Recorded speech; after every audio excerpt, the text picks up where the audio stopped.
गुलाबी परी और चांदनी फूल का राज। जादुई बाग के बीच जहां चमकदार फूल चांदनी में झिलमिला रहे थे, वहां रोज़ाबेल नामी गुलाबी परी रहती थी। हर रात वो जुगनुओं के साथ नाचती और खुलते फूलों से सरगोशियां करती, मगर उसके दिल में एक ख्वाहिश बसती थी। वो चांदनी फूल को अपनी आंखों से देखना चाहती थी, जो 100 साल में सिर्फ एक बार खिलता था।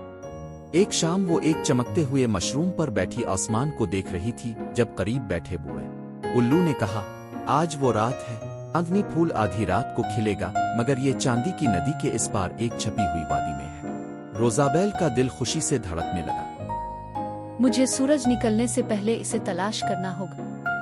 रोज़ाबेल ने अपने चमकते पर फैलाए और जुगनुओं की रोशनी का ताकुब करते हुए चांदी की नदी की जानिब उड़ी। जब वो नदी के किनारे पहुंची तो देखा कि पानी चमकदार चांदी की तरह झिलमिला रहा था, जिसमें सितारों के अक्स नजर आ रहे थे। तभी एक गूंजती हुई आवाज सुनाई दी, अगर तुम्हें नदी पार करनी है तो पहले मेरी पहेली का जवाब दो।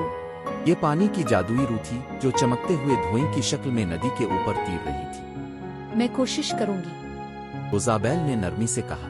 पानी की रूह ने सरगोशी की, मैं आसमान में चमकता हूँ, मगर समुद्र में सोता हूँ। रात को नाचता हूँ, मगर तुम मुझे पकड़ नहीं सकते। कौन हूँ? रोज़ाबेल ने लम्हा भर सोचा और मुस्कुरा कर बोली, चांद।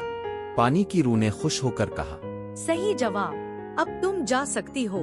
नदी के इस पार एक जादुई वादी थी, जहां हर चीज चांदनी में नहाई हुई थी। नीले और चांदी के फूल चमक रहे थे और हवा में चमकते जर्रात तीर रहे थे, जैसे जादुई सितारे जमीन पर आ गए।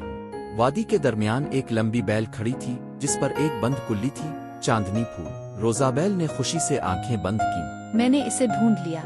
मगर जैसे ही वो करीब पहुंची, हुआ में एक पुरस्रार सरगोशी गूंजी। एक चमकती रोशनी से बनी जादुई मुहाफिज धुंध और चांदनी में लिपटी इसके सामने जाहिर हुई। चांदनी फूल सिर्फ इसी के लिए खिलेगा जिसके दिल में सच्चाई हो, मगर याद रखो, अगर तुमने लालच में आकर कोई गलत ख्वाहिश की तो ये हमेशा के लिए मुरझा जाएगा। रोज़ाबेल ने नरमी से कहा, मुझे ताकत और दौलत नहीं चाहिए, मैं बस इसकी खूबसूरती देखना और इसे दुनिया के साथ बांटना चाहती हूँ। मुहाफिज मुस्कुराया और तभी चांदनी फूल चमकने लगा। आहिस्ता आहिस्ता चांदनी फूल ने अपनी चमकदार पंखुड़ियां खोली और इसमें से सुनहरी रोशनी के जरूरत निकलकर फिजा में बिखरने लगे। रोज़ाबेल की आंखों में खुशी के आंसू आ गए। तभी एक सुनहरी रोशनी इसके गिर्द लिपटी और उसके सर के ताज में चमकती सुनहरी कुल्ली जड़ गई। अब वो हमेशा के लिए चांदनी की रोशनी अपने साथ ले जा सकती थी।